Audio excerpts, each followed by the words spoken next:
and we are recording. Today is, I don't know, August 26th, 7th? August 26th. August 26th is approximately 1 p.m. The year is 2020, and I'm interviewing Dr. Charles A. Champion today. During these pandemic times, he has blessed me to be able to talk to him about his years of experience in pharmacology and herbal medicines. And he does a Facebook page, everybody. He does Facebook Live on Saturdays, normally around 5:30.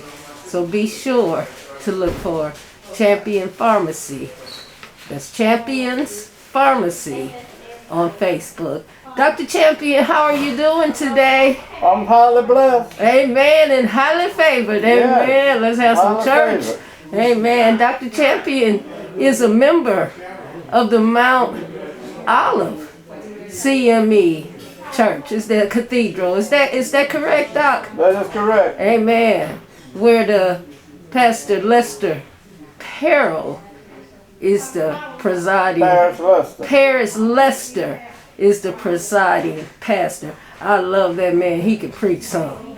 Woo! He can preach some. So we just want to go back in time a little bit, Dr. Champion, and don't worry about if you can't remember this or can't remember that. We just gonna work it out for 30 minutes and do what we do, if that's okay with you. Okay. So, do you ever tell anybody what the A in Charles Champion is for? That means Allen. I was raised by John Ellis Allen and Viola Allen, who were my grandparents in Greenfield, Tennessee. Where is Greenfield? So, beg pardon? Where is Greenfield? Greenfield, the Google says 129 miles, I believe, from here to the northeast of Memphis. Okay. In Weakley County. Weakley County. Weakley County, Tennessee. It happens to be in the same county that the University of Tennessee Martin branch is. Oh, I've been there. Okay. I know exactly. I got a speeding ticket there, as a matter of fact. Weakley County. Okay. So, is that Allen, A-L-A-N? A-L-L-E-N. A-L-L-E-N. So it's Charles Allen, A-L-L-E-N Champion. Right. I don't think anybody has ever put that in print to date. Oh yes, it's been in print. I have also used in the past C. Allen Champion. Oh, I love that. And when I was coming along as a child, the name Allen prevailed because of my family name. It was a big family of the Allens in the Greenfield area, so we were known as the Allen Boys, not the Champion Boys. Oh, okay. Now that's a bit of nostalgia history right there. That is awesome. So I read that you were flipping burgers in Greenfield at 15. Now that was a little young to be working, wasn't it? I didn't understand your question. Yes, sir. I read that you were flipping burgers in Greenfield back at the age of 15. Yes, in 1945, I was 15 years old. My grandmother had a entrepreneurship mentality. In fact, even before I was born, back in the back before the 30s, my grandparents had a restaurant in Greenfield, and then in 1945 in Greenfield we had the only minority business in the city, and it was called Champions Clubhouse, which was a restaurant, and attached on the north end of the building was a barber shop. I'll be darned. Do you believe that young exposure to entrepreneurship propelled you into doing what you ended up doing in 1991, going out on your own? Well, I had an example of it. I had an example of what to do as in the area of business there, but I had no dream that it would be a part of my pharmaceutical venture now. I would like to say that maybe I was on a ship. And that ship was called Pharmacy. And the captain of that ship was Jesus and God. And as I look back over my life, it had to be nobody but God and Jesus who guided me, because I was on that ship and I was asleep on that ship. I was asleep on that ship. So as you look back, you could say that when I was 15 years old, I was asleep on that ship. But in 1955, when I graduated from Xavier University in New Orleans, I woke up. I woke up on that ship. And God had his hands on me, guiding me through all of the jobs and whatever I did in pharmacy until the time I became an ownership of Champion's Pharmacy and Herb Store. Amen. And that was 1991? 1981, January the 5th, 1981. January 5th. And I stayed that was at 3rd and Mallory, and I stayed there for 10 years. And in 1991, we moved to this present location. And I remember that we have interviewed in the past, because I kept remembering 3rd and Mallory, but wasn't Cats somewhere in that same area? What? Cats, the Cats. Well, I was the first African American to work for a chain in Memphis, Tennessee, and it happened to be the Cats Drugstore, which was later bought out by the Skaggs Company of out in Utah. Salt Lake City, Utah. They was here, had several stores in Memphis during that time, and so they bought them out, and I stayed there for almost 12 years, learning and about how to be in business. Amen. You mentioned so you left Gaston, which is what, the Med now? Is Gaston the Med now? When I got out of service, I stepped back. In 1955, after I completed my work at Xavier University in New Orleans, I was a part of the World War II requirement that you had to, males had to serve 2 years in the Army or Navy or whatever branch of service that you wanted to go in. Had to. Drafted. There was a draft. Drafted. I had to. And so after that service was completed, while I was there, I was at the Swedish Kommune Heart Concern, Bismarck Concern in Swedish Kommune, Germany. And then after that, I got out of the service and I began working for John Gaston Hospital as the first African American pharmacist to work in a hospital in Memphis, Tennessee. Amen. And you went from John Gaston to the Cats that got bought out by the Skaggs to being your own independent entrepreneur. Correct. Wonderful. God bless. You mentioned in one article, it says, afterwards, I worked at the former John Gaston Hospital, but it was hard for them to see a black man as a professional back then. Tell me a little bit about that. Rephrase that again. Like I didn't. I apologize. You said you worked at the former John Gaston Hospital, but it was hard for people to see a black man as a professional back then. Was that in 1955, around in there, or Well, in 1957, yes.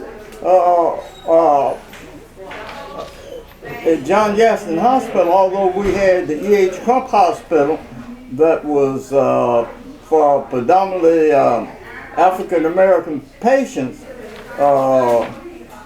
that was something that had never been seen before in the John Gaston Hospital. So it was hard. It was hard for people to visualize that, because they had been in different capacities, maids and porters and utility people and so forth.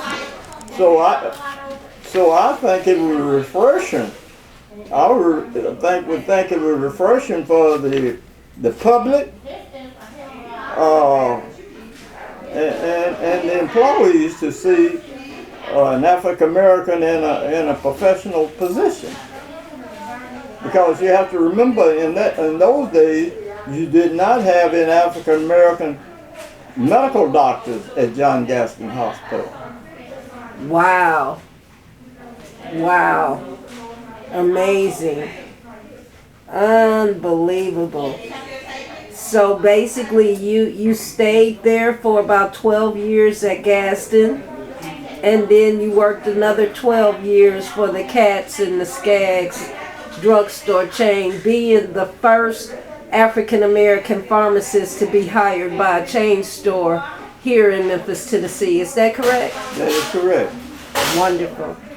Wonderful. So let's move up to 1991. How did you go from 1981 working for someone? Because we want our youth to understand they don't have to punch a clock, they can be the clock. So Dr. Champion, please tell us, what was it your grandparents that put that entrepreneurship spirit in you? Well, by that time, my grandparents had passed away. Yes, sir.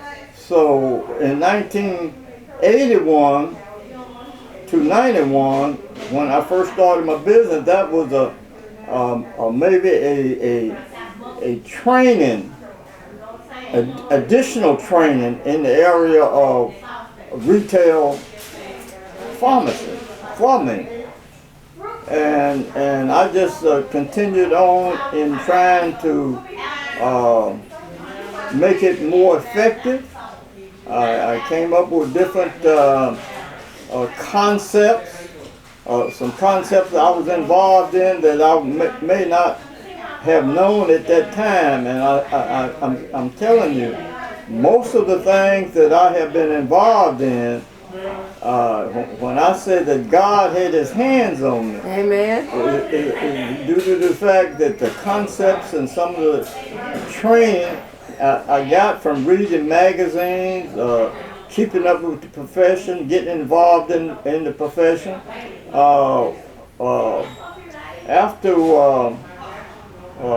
After I left John Gaston Hospital, it's not really known that I served almost 10 years and with the Mid-South Medical City organization, which is an organization that gave certificate of needs to Baptist, Methodist, and every hospital in Crittenden County and other close around counties in the city. And then I served with the Memphis and Shelby County Hospital Authority. And some of the work that you see in Region 1 today we started talking about it Wow. back while I was on the board. Wow. So that was God helping me to serve the community. Help me to serve the community, and that's what we've been all about, serving the community. Amen. And so that also helped to form the business, help us to get involved in public relations and all the other aspects that helps to build a business. Amen. Amen. You mentioned in another article that you learned the importance of customer service back when you were 15 working in that restaurant. Can you elaborate on serving the community and why it's so important for us? Well, as I said, that was a jump start. My grandmother worked for a Jewish manufacturer in Greenfield, and my duty was to serve. My duty was to serve the people. So I remember coming out saying, Mrs. Prim, dinner is served. That was a part of my duty. And so then, during that time, I learned the value of serving people. So we served the people in Greenfield with our services. There I was able to maintain something that I use today. For an example, in our business we had no cash register. Our cash register was a cigar box with some change in the bills in it. Our calculator, we did not have calculators at that time. They was not even, I mean, they might have been used in Memphis, but they were not used in Greenfield. So we used our brains. We used our brains to count up and give change. And unlike today, everything is done on the cash register. The cash register tells you what to do. Yes. So I have that training, and in addition to that, when I go back in the compounder room to compound a prescription and to get the end product, the calculation goes on in my mind. I don't have to have, with my eyesight my eyesight being what it is, I'm not able to see. So therefore, all the calculations, decimal points, multiplications, whatever, is done in my head. So I go back, I put the tape recorder on, and I go back in my mind, and I contribute that to the fact that my cash register was a cigar box. Yes. And that was a training that I acquired that I did not even know or realize that I had. Amen. Wow. Isn't that amazing? That is absolutely amazing. So you've given us a